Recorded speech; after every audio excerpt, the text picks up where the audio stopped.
बिस्मिल्लाहिर्रहमानिर्रहीम मुहम्मद रसूलुल्लाह सल्लल्लाहु अलैहि वसल्लम। दोस्तों आ साढ़े को बोर्ड मोटर का पेस्ट लगो आ कनैक्शन आ दो तार मैं निकाल दित्तियां न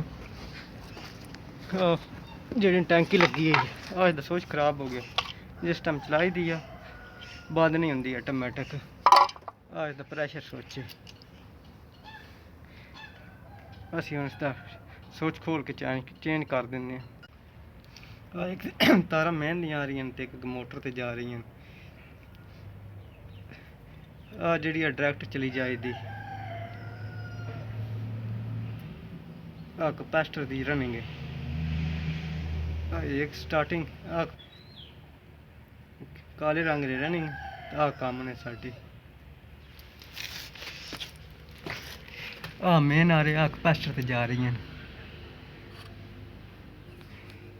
ऑन ऑफ बटन आता फ्यूज इसका